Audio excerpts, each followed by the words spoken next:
Hey, what's going on, guys? My name is Corbin Khan and welcome to my YouTube channel.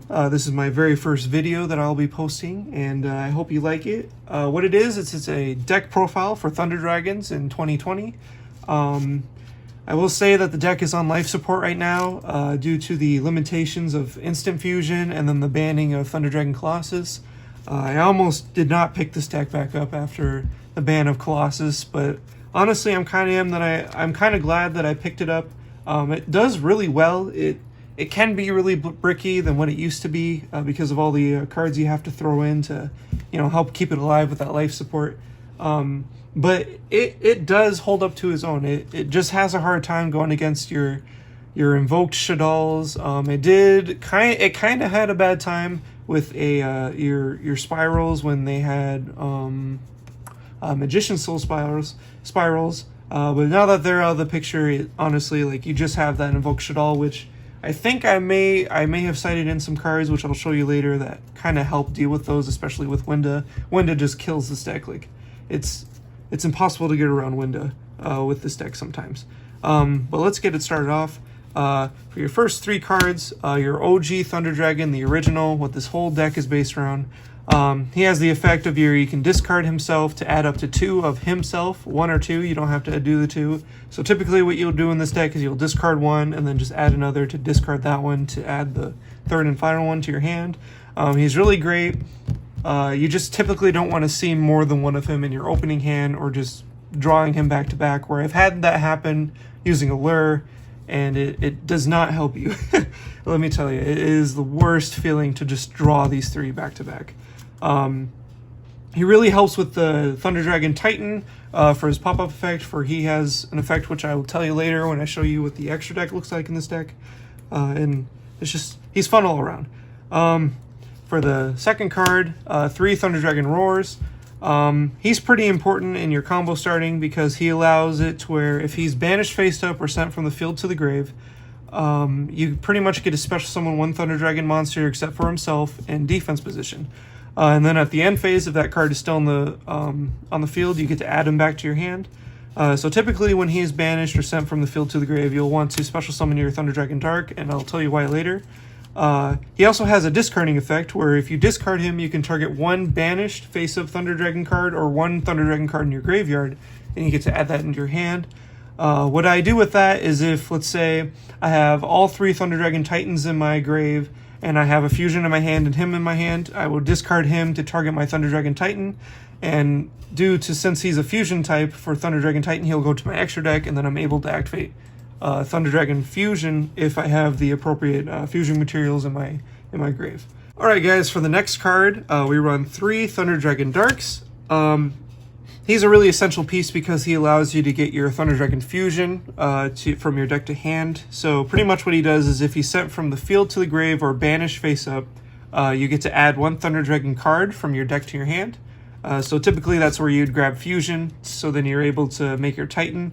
Or you would grab Thunder Dragon Hawk if you already have Fusion, or Matrix depending on what you need next, what you're going to set up for.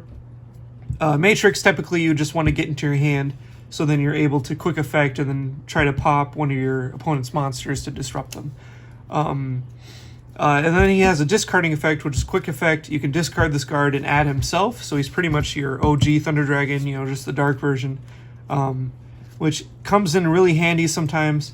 And then even too, let's say if you're going second and your opponent's going first and you have him drawn, you can also discard him during your opponent's turn, so then you're not likely to draw him, because if you draw him in your opening hand and then you draw him again, it's the worst feeling ever.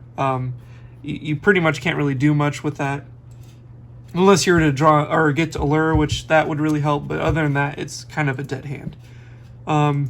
So continuing on, you'll have your 3 Thunder Dragon Hawks. He used to be the most essential piece, so then you're able to complete your Thunder Dragon Colossus, but now he's pretty much just a way to either link climb, get better links out, maybe Apollousa, so then you have those 4 to 3 negates, which this deck can make pretty easily, or which I do use more often than what I thought I would. He has a banishing effect or sent from field to grave, to where if he's banished or sent from field to grave, you get to draw however many cards you shuffle from your hand. So let's say if you have 4 cards in your hand, you banish him or you send him from your field to grave, you shuffle in 2, and then you draw 2. It's a really good way to either extend your plays to get the cards that you need, or just a way to pretty much stack your hands so then during your opponent's turn you can get like an ash, so you're able to ash them during your turn, or even get like another matrix or a dark so then you can use their quick effects. Which there is a card coming out on May 1st, Thunder Dragon Sky Rumble, which I will be making a deck profile with him in it, which will help actually allow that to happen more often than not, which you will most likely see in the near future. So anyways, carrying on, we run 2 Thunder Dragon Matrix. The reason being is because you don't really use him all that much. He can be used as your normal summon, but really you're only using that to make Link Kuriboh and then passing, depending on, or I mean, I guess you could make more with your hand depending on what you get, but that's typically what happens when you normal summon Dragon Matrix. He has the effect of where you can quick effect discard target 1 thunder monster that you control and it gains 500 attack, which is a permanent effect unless that monster leaves the field. And then if this card is banished or sent from the field to grave, you can add himself to your hand, and you can only use that if each of those effects once per turn and only one of them during that turn. So typically what you would do with him is you would try to get him into your hand during your end phase if you can, which again, Sky Rumble, which I'll be talking about in a future video, will help out with that to able to stack your hand better, because he has a few good effects that will help the deck out, I think. For your next card, we are running 2 duos, Thunder Dragon duos. He has the effect of he cannot be normal summoned, and it can only be special summoned by banishing 1 light and 1 dark. If you can't do that before you send him to the grave, you cannot special summon him any other way. Once per turn, if a monster effect is activated in the hand, this card gains 300 attack. So that's even if your opponent ashes you during that turn while he's on the field, he gains that 300 permanent, or not permanently until the end of the turn, but he still gains that 300, which can be really crucial sometimes. I found it helped me a lot more than what you might think. And then if he is to destroy an opponent's monster by battle, you can banish 1 card from your grave and then add 1 Thunder Dragon from your deck to your hand. Which, again, you can either add your Matrix to get that disruption during your opponent's turn, your Dark, or even like your original Thunder Dragon, so then you can set up for your next turn, or, you know, just any card that will help you with your next turn.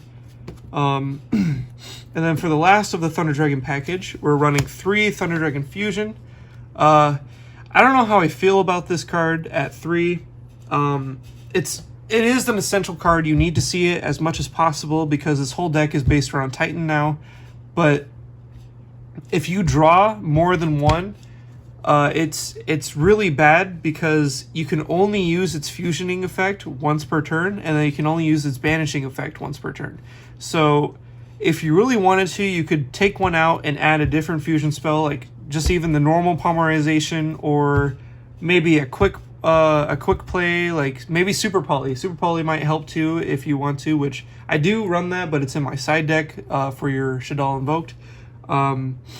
But it is a really good card because it allows you to shuffle, which honestly just makes this deck really good. That's why I like it, because it has so many like resource to it. Like you're able to reshuffle some cards back into your deck when you need them, and it's just a great card.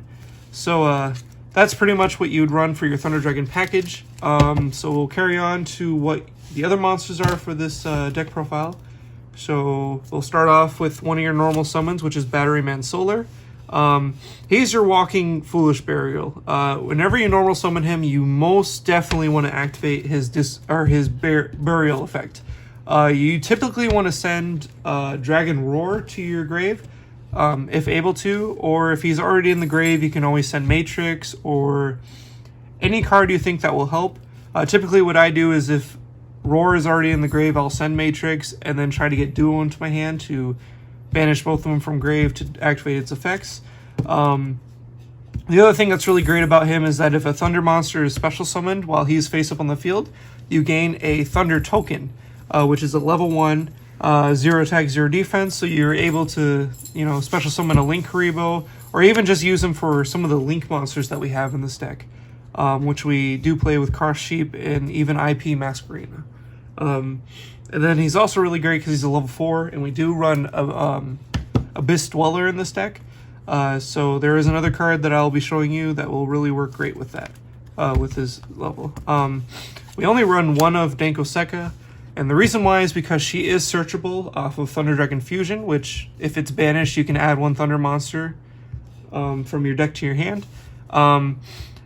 Typically, people don't run this in their deck, and I can see why, because her need isn't, like, it's not really needed for most decks. Like, I guess the only reason why I run her at 1 is because people don't really see it coming, so they'll set their cards thinking nothing of it, and then if I draw her, I can just normal summon her, and it's just a great way to take them off guard. But I just keep her at 1 because she is searchable.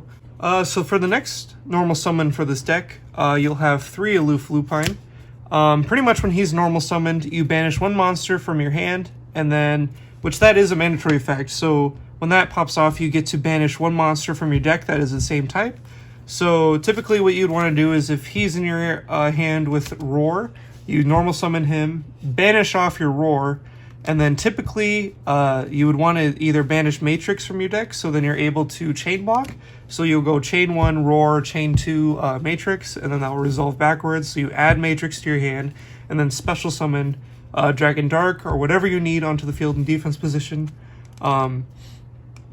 That's the only thing that he's really good for. He also does. He also has a second effect. So if he is destroyed by battle or by a card in its or destroyed by a card effect, you get to target one of your banished monsters and add it to your hand. So that's really good to bring like Matrix to your hand, or even Dragon Dark for his quick effect. So then you're able to disrupt your opponent as much as possible. Another level 4 monster we play is 3 Luna, the Dark Spirit. She's a great extender. She combos off really well with Batteryman Solar. So what you typically do is normal summon him, dump your Roar, use her effect to special summon her by banishing Roar, and then using Roar's effect to special summon your Dark if needed. And since she's a level 4, which is even better, you're able to overlay into the rank 4 of Abyss Dweller, which is able to shut off your Shaddoll players, your Orcus players, pretty much anyone that's really heavily relied on the graveyard, which we really aren't. We're more of a banishing, so that's great. All in all, she's a good card. She's a really, really decent card. She's what's making this this deck as good as it is for his extenders. And then the last for the monsters that we play of is 3 Ash. She's just a basic hand trap. I'm not sure. I'm really debating on if I want to run 3 of her, or 3 of Ghost Ogre, or 3 Draw on Lockbird, because a lot of decks nowadays are able to play around her a lot better than what they used to be. And then plus Called by the Grave, a lot of people are running that now, so you know, if she gets called, like she's pretty much just, you know, useless right now compared to that. But I just think that she's better because sometimes if they don't have that Called by the Grave, you're able to stop your opponent. Well, anyways, that's all for the monsters, so we're going to be moving on to spells. We don't run that many spells, which I will show you here in a bit. And then this deck doesn't run any trap cards. I will probably be adding in the continuous trap that they have, which has the effect of Thunder Dragon monsters' effects cannot be negated, just because then your opponent can't really respond with like Ash with your Dark or with your Roar, just because, you know, you really need those effects to go off for Titan in order for him to use his effect, which this whole deck is based around.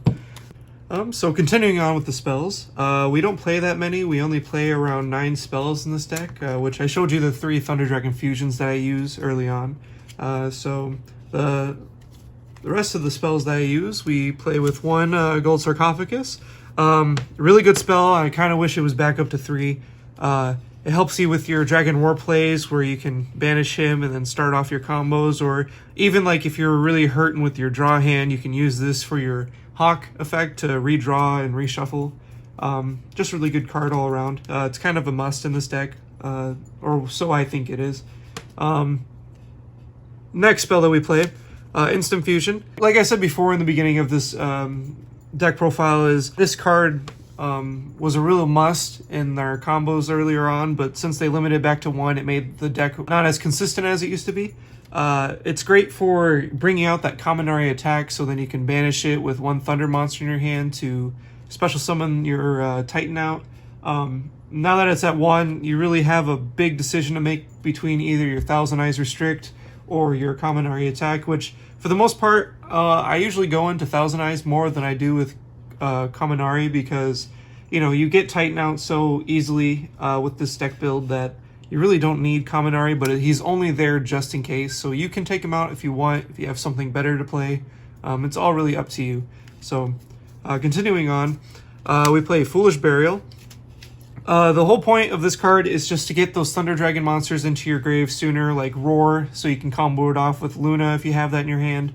Or if you have your Thunder Dragon duo, if you already have a Dark in your grave, you just send a light like Matrix or Dragon Hawk, which then you can use their effects to add or redraw and reshuffle your hand. So it's a pretty good card. Helps you extend your plays. Next cards we play, 3 Allure of Darkness. It's kind of a must. It really helps you, gets you that free +2 with a free special summon or a free add, whichever card you use for the banishment, like Dragon Dark or Dragon Roar. I mean, I'm kind of surprised they haven't semi-limited or even limited it because of this deck. But I mean, it's not that broken, but I can see Konami doing that just to, cripple this deck even more, put it more on its deathbed. And then the last spells we play, 3 Called by the Grave. These cards are really good to protect your Titan from Ash or just any hand trap that would, like DD Crow, Lancia to stop your plays. Because once they do something like that in this deck, like you're pretty much at a dead end. Like you can't do much after that. You probably maybe have that one normal summon with your Aloof Lupine, Danko Sekka, or Batteryman Solar, and that's it. That's your play. So it's really crucial in this deck. But honestly, that's all you play for your spells. So we'll go ahead and we'll move right to the extra deck, which is probably the most important part of this deck, because you run your Titans, which we do run 3 Titans. You can't run less than 3. If you run 2, I would probably recommend only running 2 if you have it with a combined deck like Shaddolls or Dinos, which you can play those in this kind of deck. So pretty much what he does, if a Thunder monster is the last, uses its discard effect from hand and it's the last card that was activated, he has the effect of where he can pop 1 card. It does not target, which is really great, honestly. It's kind of amazing. And then he has a protection, which is if he's to be destroyed by card effect, you can banish 2 cards, any cards, from your graveyard. And that is not an activated effect, so please remember that's kind of like a continuous effect. Like, it does not activate. So pretty good all around. Next card we play in our extra deck is our twin-headed Thunder Dragon. The only reason why we play this card is in case we draw our Thunder Dragons with fusion but nothing else, so we can't make our combos. So this is a good way to get your Titan out on the field and to recycle your deck. Pretty basic, kind of the OG of the deck, and it just feels right to play him in this deck because, kind of left him out when Colossus was out and, taking his spotlight. Next card we play, 1 Kaminari attack. Like I said before, it really hurt with the instant fusion going down to 1, so you don't really play him as much, but he is there just in case. But the other option besides him would be your Thousand Eyes Restrict. Really good. When it's special summoned, you can target 1 monster your opponent controls and take control of it, and then it gains attack and defense equal to what that monster had. Usually you'll just summon this off of Instant Fusion and then link it off with Linkuriboh, which we do play, or link it off with any other links that we play. So like I was saying, we play 1 Linkuriboh. He is to use for the token you get off of your Batteryman Solar. He is also for in case you just draw into Matrix, and that's the only play you can make. So then you can get that Matrix into hand and then have him. The next card we play is IEP Masquerena. She's pretty basic. Every deck runs her. She has a really good effect where during your opponent's turn, you quick effect Link using materials you control, and then you summon that Link. So most of the time she's comboed off with Nightmare Unicorn. which I will show you here in a bit, which we do play. And then she also has another effect that I feel like most people do forget that she has is the Link monster that is special summoned off of this effect cannot be destroyed by card effects, which is really great. I do recommend playing her in almost all your decks, to be quite honest. The next card we play is Cross Sheep. The only thing we really use him for is if we are able to get a level 4 or lower in the graveyard, because what he does is when a fusion monster is special summoned to one of the arrows he has, which is his 2 side arrows, you can special summon 1 level 4 or lower monster from your grave onto the field. He does have other effects, which we don't ever use because it requires either rituals, synchros, or XYZs, which we play none. We just play maybe 1 XYZ, which with that, all monsters your opponent controls lose 700, which we won't use all that often. But yeah, he's pretty good. He's just a basic Link too. He takes 2 monsters with different names, so it's quite nice. The next Link we play is Nightmare Unicorn. Pretty basic, combo off with IP Masquerade just to target 1 card your opponent controls and shuffle it. I found myself mostly using him against Dark Magician decks, which, have been on the rise with the new support. You shuffle in that Eternal Soul and they're screwed because that Eternal Soul's effect activates and destroys all their monsters on the field, which is pretty great. The next Link we play is Saryuja Skuldread. Right now, I'm just playtesting with him in this deck. You can probably switch him out with something else. I just have him in there in case I'm able to, make what I need to make for the board. But I just need to renew my hand just to get like an Ash or just maybe even a Fusion if I need it. But that's pretty much all he's there for. I haven't really used him at all. I think I've used him for 1 duel, and that was quite it. And it did help me in that game, but I could have gone a different route if I really wanted to. I just wanted to see what he could do. Next card we play is Boral Dragon. The reason why I play him is he steals your opponent's monsters, which if you were to survive like a Borrelsword Dragon OTK, like use this and use their own Borrelsword against them. And then also too, he's just got a quick effect, which you target 1 monster your opponent controls and it loses 500 attack and defense, which can honestly help you win the game if you need to go over something that's stronger than your Titan. Or, you can just go the easier route and go with your Borrelsword Dragon OTK, which he has the effects of when he attacks a monster, he gains half of their attack. And then he also has the other effect where he can target 1 monster and switch it to defense and make a second attack during the battle phase, which is really nice with your Titan combo because your Titan with 32 attacks, him with the 3,000, and then switching Titan into defense for another 3,000. Just, wins you the round, and I do use that combo quite a lot in this deck. So it's pretty nice. The final Link we play is Apollousa, Bow of the Goddess. Great Link card. Has the 4 negates that you can potentially get up. Most of the time we only use 3 though, which I'm surprised they haven't banned this card, honestly. Granted, you don't really get to use those negates per chain. You can only activate her effect once per chain. But you usually just negate 1 effect and then that chain is over and then another chain activates and you just use it again to negate it. So really nice card. I know she's really pricey right now, so you can honestly just throw in whatever you want for replacement of her. Because like I don't know, most people don't understand that you don't have to follow a whole deck profile. You can do whatever you want. The whole point of a deck profile is just to show you the base of it and what the deck can do. That's really all it is for. You don't have to, copy it like exact. So, but we continue on. The last card we play in our extra deck is Abyss Dweller. The reason why I play this is because we have that Luna, which you can special summon up to 2 if you really needed to, and go into Abyss Dweller to stop like Orcus plays, stop your Shaddoll decks, pretty much any deck that's heavily reliant on the graveyard, which zombies, I know I did have a little bit of trouble with zombies with their whole zombie world and super poly into the fusion that they play, but Abyss Dweller was there to save me for most of those duels, so pretty nice.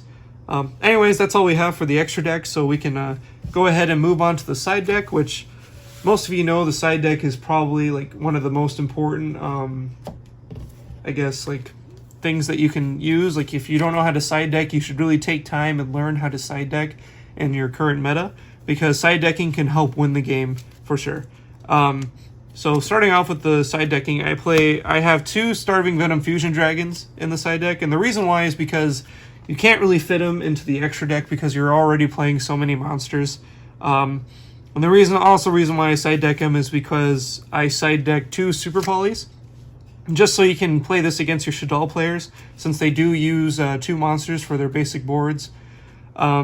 And the reason why I don't main deck this anymore is because we usually play or have light monsters on our field more than we do dark monsters, because your Titan will always be there, which is a light, and then your pretty much IP is the only dark that you will most likely have on your field. So you don't really use super polymerization that much. The next card we play is 3 Nibiru, the Primal Being.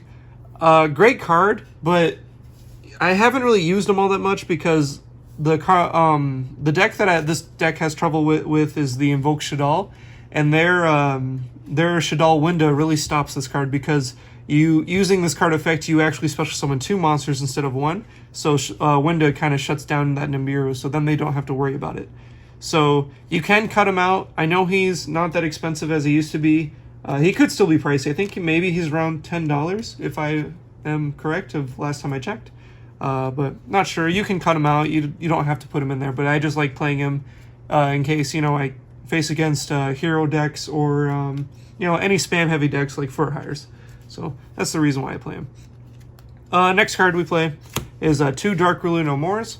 I play 2 because I only have 2. I will bump this up to 3 once I get that 3rd one. Just a great card, it can shut down those nasty cards like Shaddoll Winda, which has that only 1 special summon. This will negate that effect, so then you're able to make your plays. The only drawback is that your opponent doesn't take any battle damage, which, doesn't really matter because you're most likely going to try to just make the first board you would make in case like you were going first. So, great card. I'm surprised most people don't side deck this more, but we'll see. Maybe they will. And for the replacement for the other Dark Ruler No More, I play 1 Infinite Impermanence. You can switch this out with the Ashes if you really wanted to. It's a great hand trap. If you want to substitute for this, Effect Failure is a great substitute, which I only have 1 of these, so if I do play this in the deck, I will have 2 Effect Failures and then this one until I get the 2 more. It's a great card. Has that effect that if it's set face down and you activate it, the same column cannot be used with your opponent, which actually comes around more than not because a lot of players like to play in that middle spell trap card zone, which then, they can't activate those effects, so they pretty much waste their spells. So it's pretty great. Next we play, for the last few, is we play our basic staples, so 3 Cosmic Cyclones and 2 Twin Twisters. The reason why I play 3 Cosmic instead of 2 is because with Twin Twister, you have to discard a card, and majority of the time you're going to be using up your hand for your first turn or your second turn, so you're not going to be able to have the resources to activate these. And then also too is just because Cosmic Cyclone banishes instead of sending those cards to the graveyard, which I think is way better than, just sending them to the grave. So that's pretty much what I play in my side deck, and that's pretty much the deck profile. So, if you have any questions or you need to correct me, just please comment down in the video, and don't forget to like and subscribe if this video was worth it or if you even liked it. But other than that, have a great day and, have fun dueling. Hope this helped you. Bye.